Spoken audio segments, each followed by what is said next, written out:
नमस्कार जय हिंद साथियों, एक बार फिर से आपका स्वागत है यूट्यूब चैनल एजुकेशन वे में। दोस्तों, आज की वीडियो में हम मुगल काल से संबंधित जितने भी महत्वपूर्ण बिंदु हैं वो इस वीडियो में देखने वाले हैं। दोस्तों, यदि आप पैट एग्जाम की तैयारी कर रहे हैं तो पैट एग्जाम के लिए मुगल काल से संबंधित सभी महत्वपूर्ण बिंदु इस वीडियो में समाहित हैं। तो वीडियो को ध्यान से जरूर देखिएगा, क्योंकि एक एक पॉइंट आपके एग्जाम के लिए मोस्ट इंपोर्टेंट है। ये सभी 51 वन लाइनर आपके एग्जाम की दिशा बदल देंगे। तो वीडियो को अंत तक जरूर देखिएगा और कमेंट करके बताइएगा वीडियो आपको कैसा लगा। तो चलिए सबसे पहला प्रश्न देखते हैं हम।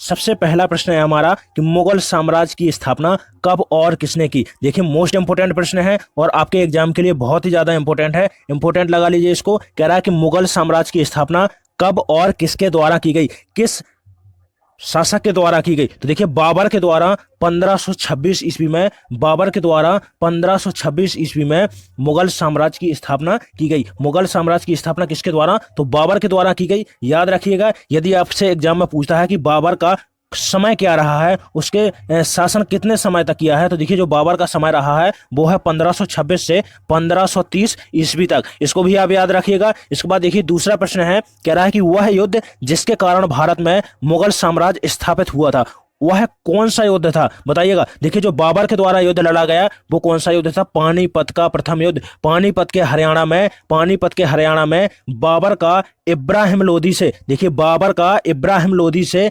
1526 ईस्वी में युद्ध लड़ा गया था, जिसमें बाबर की क्या हुई थी? जीत हुई थी, और इब्राहिम लोदी की क्या हो गई थी? हार हो गई थी। तो आपको याद रखना है। मैं आपको देखिए बाबर के द्वारा लड़े गए युद्ध बता रहा हूं इस वीडियो में। देखिए, आप सुन लीजिएगा कि बाबर के द्वारा कौन कौन से युद्ध लड़े गए। तो देखिए, बाबर के द्वारा कौन कौन सा, एक तो देखिए पानीपत का युद्ध लड़ा गया है, पानीपत का युद्ध लड़ा गया है, देखिए पानीपत का युद्ध। और दूसरा है वो है खानवा का युद्ध। क्या है? खानवा का युद्ध। तीसरा है चंदेरी का युद्ध, और चौथा है घाघरा का युद्ध। घाघरा का युद्ध, ये इतने युद्ध आपको याद रखना है। और देखिए इनके बारे में मैं आपको बता देता हूं कि जो ये चारों युद्ध हैं, इन चारों युद्धों में किसकी तो जीत हुई है? बाबर की। चारों युद्धों में जीत किसकी हुई है? तो बाबर की जीत हुई है। इसको आपको याद रखना है। और देखिए इनकी अगर डेट जानना चाहते हैं तो देखिए जो डेट है पानीपत का युद्ध है वो 1526 में क्रम से हुए हैं सभी युद्ध। देखिए 1526 में, इसके बाद 1527 में लड़ा खानवा का युद्ध राणा सांगा के साथ में, लेकिन विजय कौन हुआ? बाबर हुआ। इसके बाद चंदेरी का युद्ध कब हुआ? 1528 ईस्वी में। तो आपको डेट देखिए यहाँ पर आप भूलने वाले नहीं है, क्योंकि जो डेट है वो क्रम से है। केवल आपको युद्ध याद रखना है। पहला है पानीपत का युद्ध, दूसरा खानवा का युद्ध, तीसरा है चंदेरी का युद्ध, और चौथा है घाघरा का युद्ध। मैं आपको एक सजेशन देता हूं यहाँ पर, ये देखिए जितने भी मैं यहाँ पर पॉइंट बताता जा रहा हूं आप एक कॉपी में नोट कर लीजिएगा और एग्जाम के एक दिन पहले इसको देखकर चले जाइएगा। आपका एक भी प्रश्न गलत करने वाला नहीं है कोई भी, ठीक है। इतने पॉइंट आप लिख लीजिएगा कॉपी में। यहाँ पर शॉर्ट नोट आप बना लीजिएगा, क्योंकि शॉर्ट नोट आपके एग्जाम के लिए बहुत ही ज्यादा उपयोगी होंगे, ठीक है। तो देखिए क्रम से हैं, 1526 में पानीपत का युद्ध, 1527 में खानवा का युद्ध, 1528 में चंदेरी का युद्ध, और देखिए 1529 ईस्वी में क्या हुआ था? घाघरा का युद्ध हुआ था। और 1530 ईस्वी में क्या हुआ था? तो बाबर की मृत्यु हो गई थी। देखिए पूरा बाबर मैंने आपको ज्यादा से ज्यादा 2 मिनट में पूरा बाबर कंप्लीट करवा दिया है, क्योंकि यहाँ इससे ज्यादा नहीं बनता कुछ, बाबर से यहीं से प्रश्न बनता है। तो आपको देखिए एक एक मैंने आपको प्रश्न कंप्लीट करा दिया है। चलिए अगला प्रश्न देखते हैं। कह रहा है कि पानीपत का प्रथम युद्ध हुआ था, ठीक है, किसके मध्य में हुआ था? इब्राहिम लोदी और बाबर के मध्य में हुआ था, जिसमें बाबर की क्या हुई थी? जीत हुई थी। अब देखिए तीसरा प्रश्न कह रहा है कि बाबर के पिता का नाम क्या था? बाबर के पिता का नाम क्या था? शेख मिर्जा था। क्या था? शेख मिर्जा था, जो कैसे एक फरगना का शासक था। कहाँ का? जो शेख मिर्जा थे वो कहाँ के थे? फरगना, एक छोटा सा राज्य था, उसके शासक थे, ठीक है। इसको आपको याद रखना है। चलिए अगला प्रश्न है, कह रहा है कि बाबर का मकबरा, ये भी इंपॉर्टेंट है, इसको याद रखिएगा। बाबर का मकबरा आपसे पूछ लेता है, और देखिए इंपॉर्टेंट है इसलिए बता रहा हूं। हुमायूं का मकबरा पूछ लेता है। हुमायूं का मकबरा कहां पर है? हुमायूं का मकबरा है दिल्ली में। और बाबर का मकबरा पूछा है तो देखिए काबुल अफगानिस्तान में है। कहां पर है? काबुल, अफगानिस्तान की जो राजधानी है, अफगानिस्तान में किसका मकबरा है? तो वो है बाबर का मकबरा। इसको याद रखिएगा, ठीक है। बाबर का मकबरा कहां पर है? काबुल में है। देखिए दूसरा मैंने जो युद्ध बताया था वो कौन सा बताया था? खानवा का युद्ध बताया था, जो राणा सांगा और बाबर के मध्य में हुआ था, 1527 ईस्वी में हुआ था, जिसमें बाबर की विजय हुई थी, ठीक है। तो जितने भी युद्ध बाबर के द्वारा लड़े गए, पानीपत का, खानवा का, चंदेरी और घाघरा का, सभी युद्धों में किसकी? तो बाबर विजयी हुआ है, ठीक है। परिणाम यही हुआ है, ठीक है। चलिए अगला प्रश्न है कि बाबर का वास्तविक नाम क्या था? देखिए ये भी इंपॉर्टेंट है। मैं आपको एक बिल्कुल क्रम से लेता चलूंगा। पहले देखिए जो बाबर हैं, इसके बाद जो उनका उत्तराधिकारी हुआ वो कौन हुआ, हुमायूं हुआ। हुमायूं के बाद में देखिए जो शेर शाह और हुमायूं के मध्य में युद्ध हुआ था। तो मैं क्रम से आपको फिर इसके बाद अकबर, ठीक है, ये क्रम से आपको मैं बताऊंगा। और देखिए ज्यादा से ज्यादा 5-6 पॉइंट हैं हर मतलब उससे इंपॉर्टेंट पॉइंट है, यही आपको देख के जाना है। ज्यादा आपको पूरा विषय पढ़ने की कोई आवश्यकता नहीं है, क्योंकि फालतू का पढ़ने से आपके एग्जाम में प्रश्न वहां से नहीं बनेगा, वो कोई जरूरत भी नहीं है। ठीक है, तो हमसे कह रहा है कि बाबर का वास्तविक नाम क्या था। देखिए बाबर का वास्तविक नाम पूछ रहा है कि बाबर का वास्तविक नाम क्या था। तो जरीरुद्दीन क्या था, जहीरुद्दीन मोहम्मद बाबर का वास्तविक नाम था। चलिए अगला प्रश्न देखते हैं। अगला प्रश्न है, कह रहा है कि दिल्ली में दीन पनाह की स्थापना किस मुगल सम्राट ने की थी। देखिए दीन ए पनाह की स्थापना कहां पर की थी, दिल्ली में की थी। किस शासक के द्वारा की गई थी, किस मुगल सम्राट के द्वारा की गई थी, हुमायूं के द्वारा की गई थी। इसको याद रखिएगा। अब कह रहा है कि शेर शाह सूरी का मकबरा कहाँ स्थित है। शेर शाह सूरी का मकबरा वेरी इंपॉर्टेंट है और कई बार यहां से प्रश्न बना है, मोस्ट इंपॉर्टेंट है, इसको याद रखिएगा, अपनी कॉपी में नोट कर लीजिएगा कि शेर शाह सूरी का मकबरा कहां पर है। तो सासाराम बिहार में किसका मकबरा है, शेर शाह सूरी का मकबरा है। मोस्ट इंपोर्टेंट है, बार बार बता रहा हूं आपको, इसको अपनी कॉपी में नोट कर लीजिएगा। चलिए अगला देखते हैं। कह रहा है कि चौसा का युद्ध, नवा प्रश्न है। देखिए नवा प्रश्न है, इंपोर्टेंट है। चौसा का युद्ध और बिलग्राम का युद्ध, दो युद्ध के बारे में बता रहा हूं मैं आपको। देखिए एक तो चौसा का युद्ध हो गया, साथ में एक बिलग्राम का युद्ध। चौसा का युद्ध और बिलग्राम, चौसा का युद्ध, बिलग्राम, इनको दोनों को आपको याद रखना है। ये दोनों युद्ध किससे संबंधित हैं, हुमायूं से संबंधित युद्ध हैं। देखिए याद रखिएगा, मैंने जो बाबर से बताए थे वो कितने, 4 युद्ध आपको बताए हैं। कितने युद्ध बताए हैं, 4 युद्ध बताए हैं। एक तो पानीपत का युद्ध हो गया, खानवा का युद्ध हो गया, चंदेरी का और घाघरा का। दोनों की मैंने डेट आपको सन भी क्रम से बताए हैं। जो सन है 1526, 1527, 1528, 1529 और 1530 में क्या हो गई थी, बाबर की मृत्यु हो गई थी। लेकिन यहाँ पर देखिए जो हुमायूं से संबंधित है वो कौन सा है, एक तो चौसा का युद्ध है और दूसरा है बिलग्राम का युद्ध। दो युद्ध आपको हुमायूं से संबंधित हैं, इनको याद रखना है, इंपॉर्टेंट है, आपके एग्जाम में पूछा जाता है। आईएमपी लगा लीजिएगा इसमें। ठीक है, कह रहा है कि चौसा का युद्ध कब और किसके बीच में हुआ है, किन दो शासकों के मध्य में चौसा का युद्ध लड़ा गया था। तो देखिए चौसा का युद्ध कब लड़ा गया था, तो 25 जून कब लड़ा गया था, 25 जून, आपको डेट भी याद रखनी है, 25 जून 1539 में हुमायूं और शेर खां भी बोलते हैं जिसको, शेर शाह सूरी के मध्य में लड़ा गया था। और देखिए इसमें विजय किसकी हुई थी ये भी याद रखिएगा। तो शेर शाह सूरी क्या हुआ था, विजय हुई थी। दोनों युद्ध, बिलग्राम का युद्ध और देखिए चौसा का युद्ध, दोनों युद्धों में किसकी जीत हुई थी, शेर शाह सूरी की जीत हुई थी। याद रखिएगा, उसमें जो मैंने आपको 4 युद्ध बताए थे, कंपेयर करके पढ़िएगा। देखिए मैं आपको एक बात बता देता हूं, यदि आप कंपेयर करके पढ़ते हैं ना तो आपको ज़्यादा अच्छे तरीके से चीज़ें समझ में आने वाली हैं। यदि आप कंपेयर नहीं करेंगे तो आप भूलने, ठीक है, इतना बड़ा पोर्शन है याद रखने के लिए, ठीक है, और सब रटने वाली चीज़ें हैं।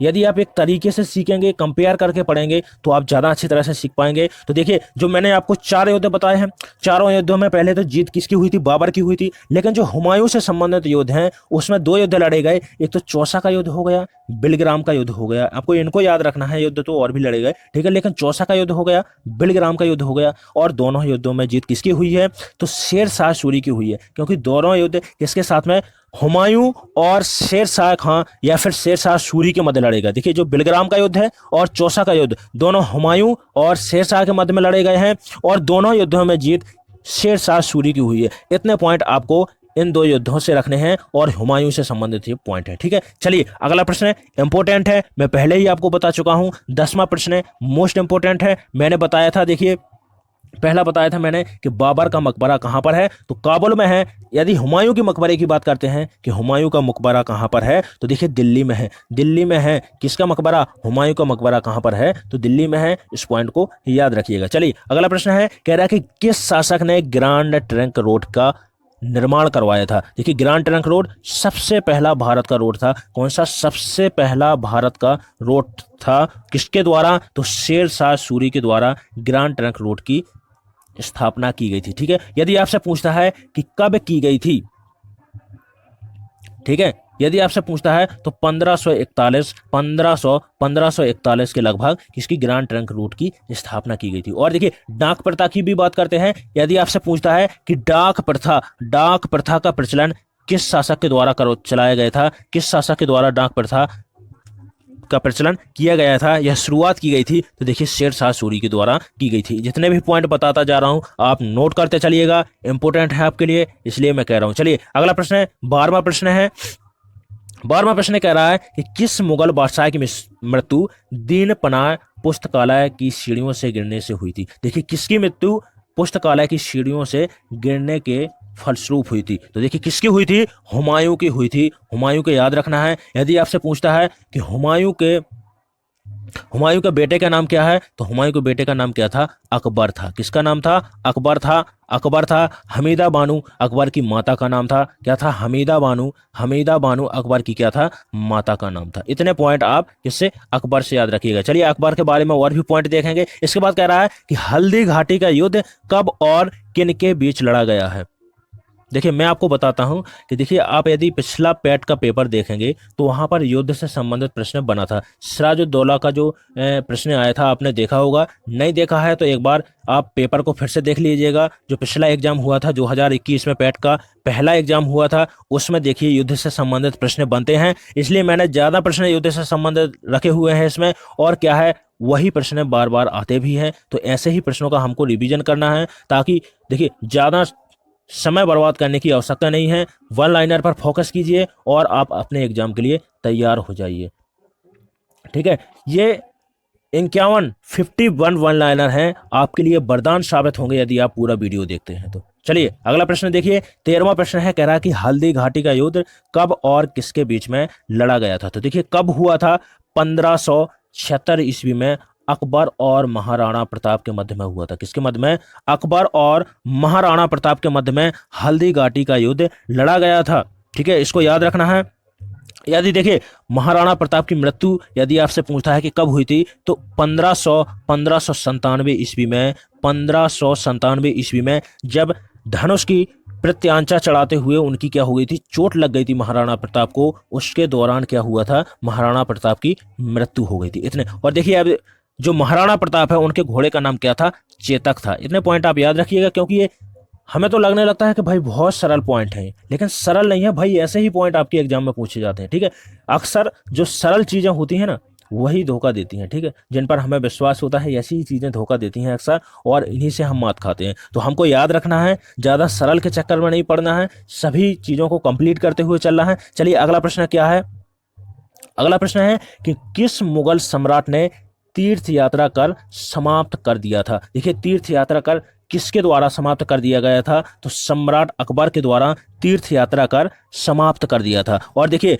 यदि अकबर की बात करते हैं तो देखिए तीर्थ यात्रा कर समाप्त कर दिया था। यदि आपसे डेट पूछता है कि तीर्थ यात्रा कर मतलब किस सन में समाप्त कर दिया गया था, तो तीर्थ यात्रा कर 1563 ईस्वी में समाप्त कर दिया गया था। जजिया कर, देखिए तीर्थ यात्रा कर, जजिया कर इंपोर्टेंट है, इसको याद रखना है। जजिया कर भी समाप्त कर दिया था। किस मुगल सम्राट ने समाप्त कर दिया था, तो अकबर के द्वारा जजिया कर 1564 ईस्वी में। मैंने देखिए आपको क्रम से बताया है, जितनी मैं चीजें बता रहा हूं आपको सब क्रम से बता रहा हूं, ताकि आपको एग्जाम में यहां से कंफ्यूजन पैदा ना हो और आप डायरेक्ट सन भी याद रख सकें। देखिए जो तीर्थ यात्रा कर है वो 1563 ईस्वी में अकबर के द्वारा समाप्त कर दिया गया था, लेकिन 1564 की बात करते हैं तो देखिए 1564 ईस्वी में जजिया कर अकबर के द्वारा समाप्त कर दिया गया था। ठीक है, और देखिए फतेहपुर सीकरी शहर की बात करता हूं मैं, जो आपके एग्जाम के लिए मोस्ट इंपोर्टेंट है। और देखिए यहां से आपके एग्जाम में यूपी स्पेशल की दृष्टि से भी यहां पर प्रश्न पूछ लिए जाते हैं कि फतेहपुर सीकरी की स्थापना किस मुगल सम्राट के द्वारा स्थापित की गई थी। तो देखिए जो फतेहपुर सीकरी है, एक सिटी का निर्माण अकबर के द्वारा, सम्राट अकबर के द्वारा फतेहपुर सीकरी शहर की स्थापना, फतेहपुर सीकरी शहर की स्थापना कहां पर की गई थी, तो आगरा में की गई थी। कहां पर की गई थी, आगरा में की गई थी। और देखिए फतेहपुर सीकरी में यहाँ इन्होंने देखिए किसका, विश्व का सबसे बड़ा दरवाजा जिसको बुलंद दरवाजे के नाम से जानते हैं, बुलंद दरवाजे का निर्माण गुजरात विजय के उपलक्ष्य में किया था। देखिए जब इन्होंने गुजरात को जीत लिया था, गुजरात प्रांत को जीत लिया था, उसके उपलक्ष्य में इन्होंने आगरा में फतेहपुर सीकरी जो सिटी की स्थापना की थी, वहां पर बुलंद दरवाजा का निर्माण किया था, जो कैसा विश्व का सबसे बड़ा दरवाजा है। कहां पर है, फतेहपुर सीकरी में है। और देखिए फतेहपुर सीकरी में क्या क्या बनवाया इन्होंने, पंचमहल का निर्माण करवाया था। क्या करवाया था, पंचमहल का निर्माण भी कहां पर, तो फतेहपुर सीकरी में करवाया था। इसको आप याद रखिएगा, इंपॉर्टेंट है आपके लिए। चलिए अगला प्रश्न है, अगला प्रश्न 15वां प्रश्न कह रहा है कि सम्राट अकबर ने दीन ए इलाही धर्म की स्थापना कब की थी। मैंने कहा था आपके लिए डेट इंपोर्टेंट, सन से आपको इंपोर्टेंट है, सन आपके लिए इंपोर्टेंट है, यहां से प्रश्न बनते हैं। तो देखिए दीन ए इलाही की स्थापना 1582 ईस्वी में सम्राट अकबर, मुगल सम्राट अकबर के द्वारा 1582 ईस्वी में की गई थी। अगला प्रश्न देखिए 16वां प्रश्न है, कह रहा है कि किस मुगल सम्राट ने इबादत खाना का निर्माण करवाया था। इबादत खाना का निर्माण किसके द्वारा, तो 1575 ईस्वी में इबादत खाने का निर्माण 1575 ईस्वी में अकबर के द्वारा की गई थी। दोस्तों यदि वीडियो आपको अच्छा लग रहा है तो प्लीज मैं आपसे रिक्वेस्ट करूंगा, आपके लिए मुझे और कुछ नहीं चाहिए, बस आप केवल चैनल को सब्सक्राइब कर लीजिएगा और बेल आइकन को प्रेस कर दीजिएगा ताकि आपको मेरी हर वीडियो आपके पास में पहुंच जाए, और थोड़ा सा अपने दोस्तों में वीडियो को शेयर कर दीजिएगा। चलिए अगला प्रश्न है, कह रहा है कि किस मुगल सम्राट ने शिक्षा संबंधी सुधार किया है। किस मुगल सम्राट के द्वारा शिक्षा संबंधी सुधार किए गए हैं, वो कौन सा मुगल सम्राट था।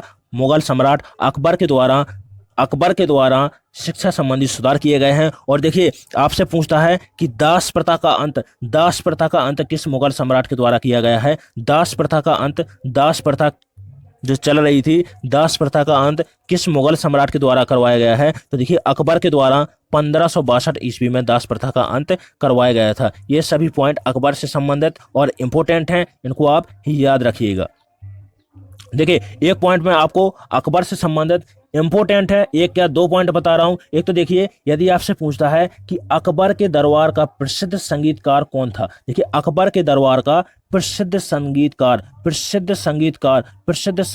कौन था अकबर के दरबार का। तो देखिए तानसेन, महान संगीत सम्राट के नाम से जानते हैं, जिनको हम तानसेन महान संगीत सम्राट के नाम से किसको जानते हैं, तानसेन को जानते हैं। जिनके मकबरे की बात करते हैं हम, कहाँ पर है, तो ग्वालियर में जो ग्वालियर सिटी है मध्य प्रदेश की, वहां पर किसका, महान संगीतकार तानसेन का क्या बना हुआ है, मकबरा बना हुआ है। याद रखिएगा किस शहर में बना हुआ है, ग्वालियर में बना हुआ है। इन पॉइंटों को आप याद रखिएगा। और देखिए एक पॉइंट, अगला पॉइंट है कि अकबर के दरबार के प्रसिद्ध चित्रकार का नाम क्या है। ठीक है, जो प्रसिद्ध संगीतकार थे वो तो थे तानसेन, लेकिन प्रसिद्ध चित्रकार की बात करते हैं तो वो है अब्दुर समद। अब्दुर समद को याद रखना है आपको कि कौन है प्रसिद्ध चित्रकार, तो अब्दुर समद हैं। ये 51 प्रश्न आपके लिए बहुत ही ज़्यादा इंपॉर्टेंट हो गए, और मैं कहता हूं कि वन लाइनर पढ़िएगा आप। जो मैं आपको बता रहा हूं, मैं प्रतिदिन आपको 5 दिन में, आपके लिए मैं 5 दिन में पूरा आपको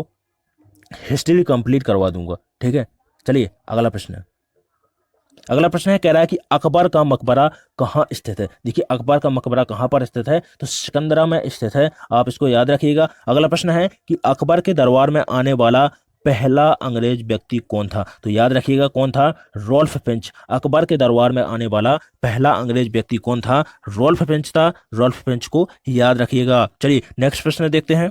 20वां प्रश्न क्या कह रहा है, 20वां प्रश्न है, कह रहा है कि किस मुगल सम्राट ने दिल्ली के लाल किले का निर्माण करवाया था। देखिए यहां पर देखिए आपको याद रखना है, एक तो लाल किला आपका दिल्ली में है, और दूसरा जो लाल किला है वो कहां पर है, आगरा में है। ठीक है, तो आपसे पूछा है कि किस मुगल सम्राट ने दिल्ली के लाल किले का निर्माण करवाया था। शाहजहां के द्वारा दिल्ली के लाल किले का निर्माण करवाया गया था। ठीक है, चलिए अगला प्रश्न कह रहा है कि किस मुगल सम्राट को जिंदा पीर कहा जाता था। जिंदा पीर किस मुगल सम्राट को कहा जाता था, औरंगजेब को कहा जाता था। औरंगजेब शाहजहां का पुत्र था, यह भी आप याद रखिएगा। औरंगजेब के द्वारा औरंगाबाद शहर की स्थापना की गई थी, इसको भी आप याद रखिएगा। किस शहर की स्थापना औरंगजेब के द्वारा की गई थी, तो औरंगाबाद शहर की स्थापना जो कहां पर है, महाराष्ट्र में है, इसको आप याद रखिएगा। चलिए अगला प्रश्न है, जहांगीर महल कहाँ स्थित है। जहांगीर महल कहाँ स्थित है, आगरा में है। फतेहपुर सीकरी में जो अकबर के द्वारा निर्माण करवाया गया था, वहां पर कौन सा महल बनवाया गया था, जहांगीरी महल का निर्माण करवाया गया था। चलिए नेक्स्ट प्रश्न देखते हैं। अगला प्रश्न है कि अकबर के साथ युद्ध करने वाली रानी दुर्गावती कहाँ की रानी थी। देखिए जो रानी दुर्गावती है कहाँ की रानी थी, मंडला की रानी थी। इस पॉइंट को याद रखिएगा। 24वां प्रश्न देखते हैं। गुजरात विजय की याद में अकबर ने किसका निर्माण करवाया था। देखिए मैंने आपको बताया है कि गुजरात विजय के उपलक्ष्य में सम्राट अकबर के द्वारा बुलंद दरवाजे का निर्माण करवाया गया था। अब देखिए अगला प्रश्न है कि सम्राट अकबर के शासन व्यवस्था से संबंधित एक महान ऐतिहासिक कृति आईने ए अकबरी की रचना किसने की थी। अब देखिए जो इंपोर्टेंट पॉइंट है इसको इंपोर्टेंट लगा लीजिएगा कि सम्राट अकबर के संबंध में एक ऐतिहासिक कृति आईने ए अकबरी एक जीवनी है जो किसके द्वारा लिखी गई थी, अबुल फजल के द्वारा लिखी गई थी। ठीक है, जिन 9 रत्न थे, जो अकबर के दरबार में जो 9 रत्न रहते थे, उनके 9 रत्नों में से एक कौन थे, अबुल फजल थे। तो आज अबुल फजल के बारे में देखिए, जो अबुल फजल थे, अबुल फजल ने किसकी रचना की थी, आईने ए अकबरी। और देखिए अकबरनामा, अकबरनामा, इसको आपको 2 पॉइंट को याद रखना है कि जो अबुल फजल हैं, अबुल फजल के द्वारा आईने अकबरी और अकबरनामा लिखी गई थी। दोनों आपके लिए इंपोर्टेंट है, तो दोनों पॉइंटों को आप नोट कर लीजिएगा। चलिए नेक्स्ट प्रश्न, 26वां प्रश्न है, कह रहा है कि पानीपत की दूसरी लड़ाई 5 अप्रैल 1556 ईस्वी में किन के बीच में लड़ी गई थी। तो देखिए किसके बीच में लड़ी गई थी, अकबर और हेमू के बीच में। अब देखिए हम पहले बात करते हैं कि जो जो पानीपत का प्रथम युद्ध हुआ था वो अकबर और इब्राहिम लोधी के मध्य में हुआ था, लेकिन सन की बात करते हैं तो किस सन में लड़ा गया था, 1526 में। 1526 और क्या हुआ, 1556। तो दोनों में आप रिलेट करके पढ़िएगा, देखिए ज्यादा अच्छी तरह से याद होगा। ठीक है, अकबर और हेमू के मध्य लड़ा गया था। इन 2 पॉइंटों को आप याद रखिएगा। चलिए नेक्स्ट प्रश्न देखते हैं। अगला प्रश्न है कि किस मुगल सम्राट ने दीन ए इलाही धर्म की स्थापना की थी, अकबर के द्वारा की गई थी। इंपोर्टेंट है, याद रखिएगा। नेक्स्ट प्रश्न है 28वां प्रश्न है, कह रहा है कि मुगल प्रशासन व्यवस्था में मनसबदारी प्रणाली को किसने प्रारंभ किया था। मनसबदारी प्रथा को किस मुगल सम्राट के द्वारा चलाया गया था। तो देखिए याद रखिएगा किसके द्वारा, अकबर के द्वारा चलाया गया था, मनसबदारी प्रणाली चलाई गई थी।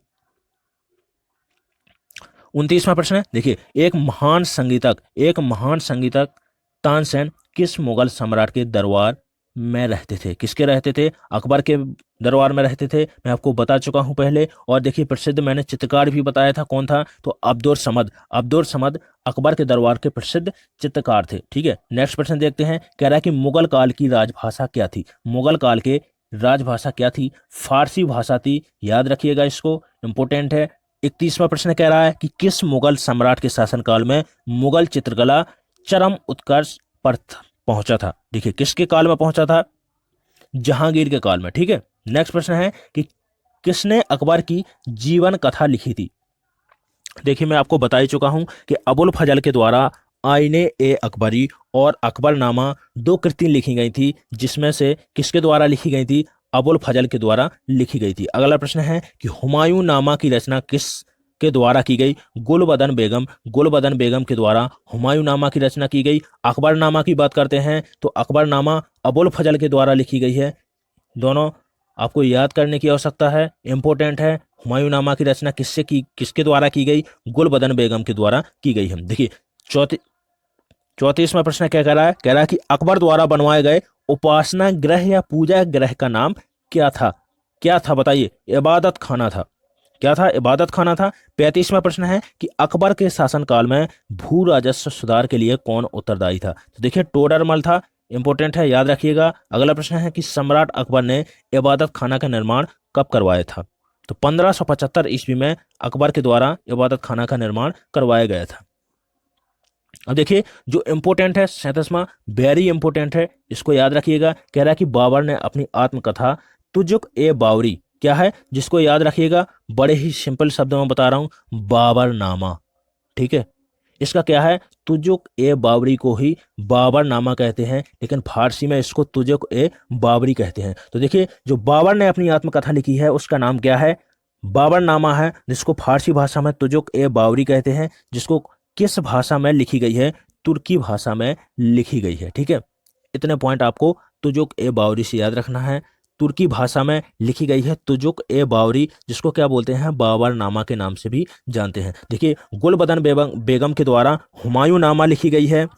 अकबर की बात करते हैं कि अकबरनामा किसके द्वारा लिखी गई है, अबुल फजल के द्वारा लिखी गई है। देखिए मैंने 3 बताई हैं आपको, एक तो बाबरनामा है, जो बाबर के द्वारा लिखी गई है, जो आत्मकथा है, क्योंकि जो स्वयं से लिखी जाती है उसको बोलते हैं आत्मकथा। अपना पूरे जीवन का विस्तार लिखना, ठीक है, उसको क्या बोलते हैं, आत्मकथा बोलते हैं। लेकिन जब कोई कवि या कोई दूसरा किसी व्यक्ति के बारे में लिखता है, संपूर्ण जीवन का चित्रात्मक वर्णन करता है, उसका इतिहास लिखता है, तो उसे क्या बोलते हैं, जीवनी बोलते हैं। और जो गुलबदन बेगम के द्वारा लिखी गई है वो क्या है, हुमायूं नामा, हुमायूं की जीवनी लिखी गई है, ठीक है। और मैंने आपको अकबर की बताई है, तो अकबर की किसके द्वारा लिखी गई है, अबुल फजल के द्वारा लिखी गई है। और जो दूसरी कृति लिखी गई है वो है आईने ए अकबरी। इतने पॉइंट आपको याद रखने हैं। चलिए नेक्स्ट प्रश्न है, 38वां प्रश्न कह रहा है कि किस मुगल सम्राट ने मुगल साम्राज्य की राजधानी को आगरा से दिल्ली स्थानांतरित किया था। तो शाहजहां के द्वारा, देखिए पहले क्या थी, मुगल साम्राज्य की राजधानी आगरा थी,